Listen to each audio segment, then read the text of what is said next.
itu disebut dengan proporsi. Proporsi itu artinya seluruh desa itu dari APBN dari dana 28 triliun itu dibagi 68% ya, apa kemudian disebar. Itu sudah pasti ada. Kemudian ada yang namanya alokasi formula. Alokasi formula itu dihitung seperti ini ya. Alokasi formula dibagi berdasarkan jumlah penduduk desa, sehingga semakin banyak penduduk desa itu ya banyak di makanya kalau kayak Lembang sedikit penduduknya ya paling sedikit ya dapat dana desa. Seperti itu salah satunya.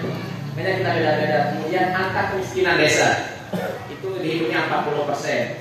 Kemudian luas wilayah desa itu hitungannya 10% dan tingkat kesulitan geografis desa itu sampai terhitung 40%. Artinya tingkat hitungan itu sejauh mana kita itu alur ke kota apa namanya kota kabupatennya dihitungnya biasanya. Beda dengan garis potong itu sampai dia dapat 2M, maka itu wajar karena geografisnya yang agak sulit. Kita makanya wilayah yang agak timur, kemudian yang sesaon, jangan itu bisa lebih banyak dia dapat. Ya. Ini sedikit cara penghitungannya. Kemudian ada namanya afirmasi. Afirmasi ini untuk desa-desa yang tertinggal. Dulu tahun 2008, 2016, 2017 itu kita masih banyak desa tertinggal. Nah sekarang hanya tersisa sekitar 3 atau 4 desa yang masih dalam status berkembang. Nah sekitar 3 desa termasuk Sebo masih dalam status berkembang kemarin. Dan ini menjadi PR kita ke depan insya Allah secara Pak Kades kita maju tahun depan. Dan kita target di kecamatan mudah-mudahan tahun ini ada desa yang mau menjadi desa mandiri. Apa fungsinya kalau desa itu mandiri? Maka masuklah dia dalam alokasi kinerja 4% itu.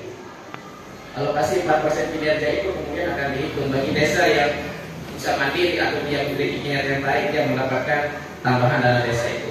Nah kemarin terjadi diberikan kepada 4 desa di Narmada, Presa, sama kemarin itu dia tambahan sekitar 200 juta. Dia dapat tambahan itu kemarin karena dari alokasi kinerja. Kemudian kalau desa itu menjadi desa yang mandiri, kalau proses pencairan dana desa itu dia hanya melalui 2 proses tahapan, 40, 60, tidak 3 kali. Ini kelebihannya untuk desa yang mandiri. Kemudian bagaimana dengan kebijakan tahun 2023 nanti? Nah, kita langsung saja di situ. Dalam kebijakan alokasi dana desa dibukanya gambar scan dan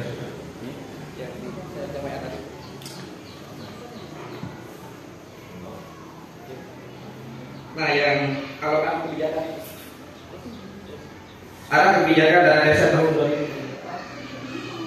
alokasi kebijakan ada kebijakan ini yang muncul ya. Nah ini dia. Ini juga Pak. Ini dari Menteri Keuangan karena Menteri Desa belum mengeluarkan prioritas untuk kamunya. Nah, penentuan fokus ini dia ada kebijakan penggunaan dana desa tahun 2023. Kita fokus pada penentuan fokus dana penggunaan dana desa yang disimbolisasikan dengan prioritas nasional. Ini dia.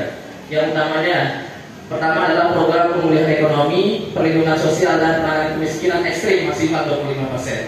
Di sini dia muncul nih Pak Kades yang bahasa ini. Yang BLT yang tsunami kita akan sebut dengan BLT, mungkin BLT dana desa untuk miskin ekstrim. Kemudian timbullah pertanyaan, bagaimana kemudian desa akan menghitung? Ini bahasanya maksimal Pak Kades, maksimal ya. Jadi kalau bisa ada nanti kemungkinan kan, karena bahasa maksimal 25%. Itu bahasanya dari kementerian 25%. Artinya bisa nanti kemudian bisa 2, 3, 4, 5% gitu kan. Nah penentuan ini kemudian menjadi kriteria mana kemudian akan kita pakai untuk menentukan masyarakat itu dalam miskin ekstrim. Ini yang kemudian jadi perdebatan kita nanti. Karena sampai sekarang dari kementerian apakah kita pakai pengacu kementerian sosial atau tidak, ataukah kita akan membuat dana sendiri untuk miskin ekstrim. Yang pasti ya ada mikir Pak Kades untuk BLT, tapi nanti kita akan musyawarah khusus terkait dengan penerima itu. Kalau memang tidak ada, bisa kita melakukan musyawarah. Kalau memang tidak ada, tidak ada ditemukan miskin ekstrim itu. Dan baik tidak, kalaupun ada, pastikan warga itu dia tidak mendapatkan bantuan dari yang lain itu. Nah, miskin ekstrim itu nanti kemudian akan nyambung ke ada namanya desa inklusif. Kalau coba dibukakan yang 2 CWA tadi lewat KPR. yang baik.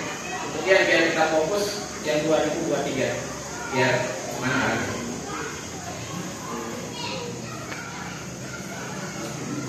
Apa satu lagi bagian ya? Ya dapat. Dia yang tujuan untuk pengelolaan data tambah ini benar.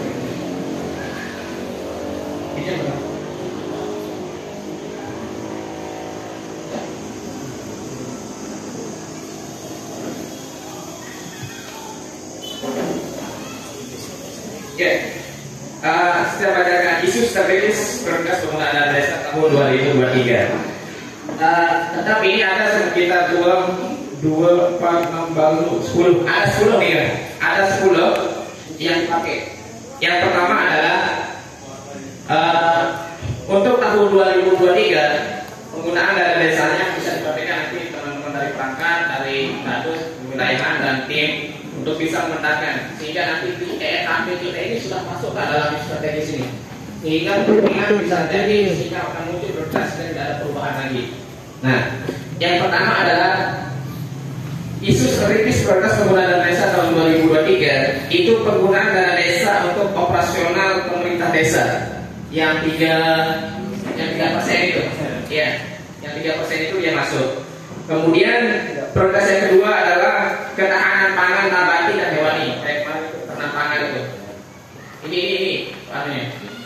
Kemudian yang ketiga adalah perbaikan dan konsolidasi data SDGs desa. Tapi data SDGs ini kemudian sebenarnya dia nyambung dengan miskin ekstrim tadi. Hanya perlu kita perbaikan nanti bagaimana polanya dari data profil itu. Akan muncul sebenarnya kalau kita mendata masyarakat dengan data SDGs ini akan muncul warga-warga yang memang termasuk dalam kategori miskin ekstrim. Kalau memang tidak ada, tidak akan muncul itu. Ini kesepakatannya akan muncul ya. Makanya ada konsolidasi data SDGs itu. Kemudian dana desa diperlukan untuk akses layanan kesehatan. Kemudian ini yang keempat, yang ketiga, yang kelimanya dukungan dana desa untuk meningkatkan keterlibatan masyarakat secara menyeluruh atau desa inklusif. Desa inklusif itu, karena segini ya, tanya, desa inklusif itu artinya pelayanan atau kemanfaatan itu diterima oleh semua golongan, termasuk yang khusus itu kepada kelompok-kelompok marginal. Misalnya kayak difabel, disabilitas, kemudian lansia atau keluarga anak yang tidak ada yang ngurus. Itu dia maksudnya desa-desa inklusif. Artinya tidak ada perbedaan di antara dalam pelayanan itu. Tadi itu kita hanya bisa melakukan itu dari sebuah data itu tadi ya. Kemudian selanjutnya penggunaan dana desa untuk mitigasi dan penanganan bencana alam dan non alam. Makanya tadi kan dia tidak muncul lagi masalah COVID itu. Tapi dianggapkan untuk ada bencana di RKP-nya dan silakan jadi hampir semuanya sudah masuk sebenarnya di RKP itu sudah hampir 90% dan sudah semua masuk karena kemarin dia di Sembong kayaknya masuk dia hampir seluruh prioritas ini. Kemudian dana desa untuk desa wisata. Nah ini kalau memang kita punya dari desa wisata bisa kita masukkan di sini. Kemudian yang selanjutnya penggunaan dana desa untuk pengentasan kemiskinan ekstrim. Mungkin lagi yang tadi. Ini dia. Kemudian yang selanjutnya dana desa untuk pengembangan BUMDes dan BUMDesmas atau penyertaan modal BUMDes. Kemarin coba nanti kalau Pak Kades seperti kemarin yang itu kita selesaikan saja BUMDes ini ya. Nanti kita koordinasi biar yang sudah jadi kemarin biar tahun sebelum 2023 ini BUMDes dan Madaya sudah mendapatkan sertifikat pada hukumnya. Nanti bagaimana polanya ya, nanti bagaimana strategi Pak Kades. Kalau kami sih dari pendamping siap membantu untuk bagaimana kemudian lembaga ini bangkit kembali.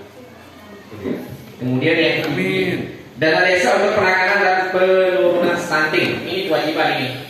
Karena gini, kenapa stunting itu perlu, bahkan sampai pemerintah mengatakan dana desa untuk tahap kedua per tahun itu dia wajib menyampaikan data konvergensi stunting. Bahkan itu sebagai salah satu syarat untuk tahap kedua cairnya dana desa, itu desa harus menyampaikan data konvergensi stunting dan pencegahannya. Dan ini pun di desa itu sudah